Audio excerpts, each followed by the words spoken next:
வணக்கம், welcome to Thanjavur சமையல். Burrito எப்படி செய்கிறதுன்னு பார்க்கலாம் வாங்க. கடையில் செய்கிற அளவுக்கு அதே டேஸ்ட்டில் வீட்டிலையே செய்யலாம். அதை செய்கிறதுக்கு கருப்பு பீன்ஸ் எடுத்திருக்கேன், 1 கப் எடுத்திருக்கேன். இதை 8 மணி நேரம் ஊற வைக்கணும். இது நல்லா ஊறினா தான் வேகும். நல்லா ஊறணும், ஊற வச்சு எடுத்துக்கலாம்.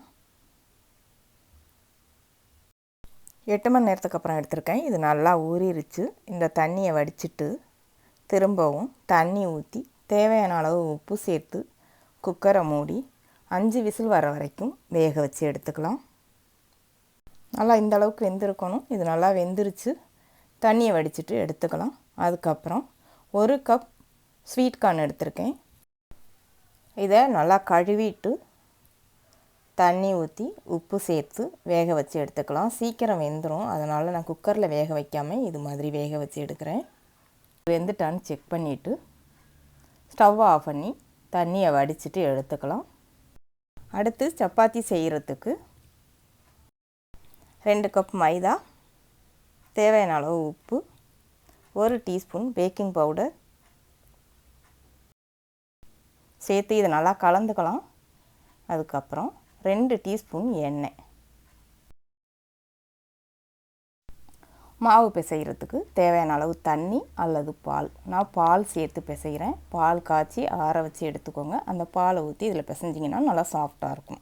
பால் பிடிக்காதவங்க தண்ணி சேர்த்து பிசைஞ்சிக்கலாம். மாவை நல்லா இந்த அளவுக்கு சப்பாத்தி மாவு அளவுக்கு நல்லா பிசைஞ்சிட்டு மாவில் மேலே கொஞ்சம் எண்ணெய் போட்டு காயாத அளவுக்கு இதை அரை மணி நேரம் ஊற வச்சுக்கலாம். இந்த அளவுக்கு சாஃப்டாக இருக்கணும் மாவு. இது ஊறட்டும். இது ஊறும்போதே ஸ்டஃபிங்க்கு சிக்கன் ரெடி பண்ணி எடுத்துக்கலாம்.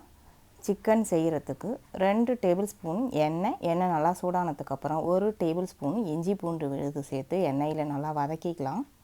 இது வதங்கினதுக்கப்புறம் எலும்பு இல்லாத சிக்கன் எடுத்திருக்கேன். இது 1/2 கிலோ இருக்குது. இதுக்கு தேவையான அளவு உப்பு சேர்த்து இதை நல்லா வதக்கிடலாம்.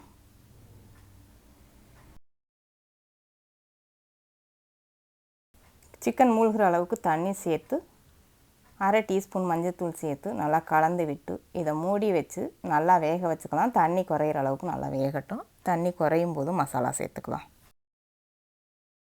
இப்போ இது நல்லா வெந்துருச்சு, தண்ணி குறைஞ்சிருச்சு. சிக்கன் வெந்துருச்சான்னு செக் பண்ணிவிட்டு அதுக்கப்புறம் 1/4 teaspoon garam masala, 1 table spoon மிளகாய்த்தூள், 1 டீஸ்பூன் மல்லித்தூள் சேர்த்து இதை நல்லா கலந்து விட்டு மிளகாத்தூள் மல்லித்தூளோட பச்சை வாசனை போகிற வரைக்கும் அனலை குறைச்சி வச்சு அதிலே வேக வச்சு எடுத்துக்கலாம். கொஞ்சம் நேரம் வேகட்டும். நல்லா வெந்துருச்சு. இப்போ ஸ்டவ் ஆஃப் பண்ணிவிட்டு எடுத்துடலாம். அதுக்கப்புறம் அது உள்ளே வைக்கிறதுக்கு லெட்டிஸ் எடுத்து கழுவிட்டு இதை கொஞ்சம் நீளமாக கட் பண்ணி எடுத்துக்கலாம். இப்போ மாவை எடுத்து நம்ம சப்பாத்தி விரிக்கிறது போல் விரித்து எடுத்துக்கலாம். நல்லா இந்தளவுக்கு அரை மணி நேரம் ஊறினதுக்கப்புறம் பார்த்திங்கன்னா மாவு நல்லா சாஃப்டாக இருக்கும். நம்ம விரிக்கும் போது ஈஸியாக இருக்கும். வெடிப்பு இல்லாமல் நல்லா விரிஞ்சு வரும் மாவு. மாவு எடுத்து கொஞ்சம் சின்ன சின்ன உருண்டைகளாக உருட்டிட்டு இதை விரித்து எடுத்துக்கலாம். நல்லா ரவுண்டாக அழகாக விரிக்கணும்னு ஒன்றும் தேவையில்லை. மடிக்கும்போது நம்ம நேராக மடிச்சுக்கிட்டால் நல்லாயிருக்கும். அவ்வளவுதான். இதை வேக வச்சு எடுத்துக்கலாம். இப்போ தோசைக்கல் நல்லா சூடாகணும். சூடானதுக்கப்புறம் அதில் எண்ணெயெல்லாம் எதுவும் தேவையில்லை. சும்மாவே தோசைக்கல்லில் வேக வச்சு எடுத்துக்கலாம். ஒரு பக்கம் வெந்தோடனே இன்னொரு பக்கம் திருப்பி போட்டு 2 பக்கமும் ஒரே மாதிரி வேகணும், கருகாமல். இப்போ இது நல்லா வெந்துருச்சு. இதை எடுத்து ஒரு பிளேட்டில் வச்சு சூடு ஆறாமல் மூடி வச்சிடலாம். மூடி வைக்கணும். சூடு ஆறுற அளவுக்கு விட்டோம் அப்படின்னா அது காஞ்சி ஒரு மாதிரி வரன்னு ஆகிடும். அந்த மாதிரி ஆகாமல் இது மாதிரி நல்லா மடித்தா உடையக்கூடாது. மடிக்கும்போது இந்த அளவுக்கு இருக்கணும். எடுத்து விட்டால் உடையாமல் வரணும். இந்த அளவுக்கு சாஃப்டாக செஞ்சு எடுத்துக்கணும். அப்போ தான் டேஸ்ட்டு நல்லாயிருக்கும். இப்போ எல்லாம் செஞ்சாச்சு. இப்போ இது மேலே மயோனைஸ் போட்டுக்கலாம். இது வீட்டில் செஞ்ச மயோனைஸ். வீடியோ லிங்க் டிஸ்கிரிப்ஷனில் இருக்குது, தேவைப்படுறவங்க செக் பண்ணிக்கோங்க. அதுக்கப்புறம் நம்ம செஞ்சு வச்ச சிக்கன், வேக வச்ச சோளம், கருப்பு பீன்ஸ்,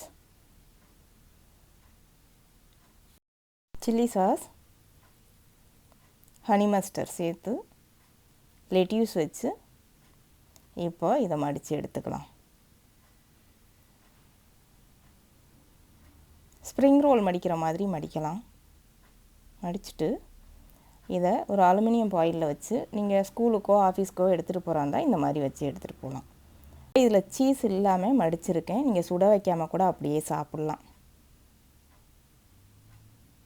அதுக்கப்புறம் இதில் சீஸ் வைக்கிறேன். சீஸ் வச்சா சுட வச்சிங்கன்னா தான் அது உருகி ஒட்டிக்கும். கொஞ்சம் நேரம் சுட வச்சா போதும், ரொம்ப நேரம் சுட வைக்க தேவையில்லை. இது மாதிரியும் மடிச்சுக்கலாம். சீஸ் வச்சா கண்டிப்பாக லைட்டாக சூடு பண்ணி சாப்பிடுங்க, அப்போ தான் நல்லாயிருக்கும். இப்போ எல்லாம் ரெடி ஆயிடுச்சு. இப்போ சீஸ் வச்சதை நான் சுட வச்சுருக்கேன். இதை தோசைக்கல்லில் சுட வைக்கலாம் அல்லது அவனில் சுட வச்சு எடுத்துக்கலாம். ஒரு நிமிஷத்துலேயே 2 பக்கமும் திருப்பி வச்சு லைட்டாக சூடானதுக்கப்புறம் எடுத்துடலாம். அவ்வளவுதான், சுவையான பரிட்டோ ரெடி ஆயிடுச்சு. நல்லா சாஃப்டாக, சாப்பிட்றதுக்கு டேஸ்ட்டும் நல்லாயிருக்கும். செஞ்சு பாருங்கள். வீடியோ பிடிச்சிருந்தா வீடியோ ஷேர் பண்ணுங்கள். தஞ்சாவூர் சமையலுக்கு சப்ஸ்கிரைப் பண்ணுங்கள். தேங்க்யூ.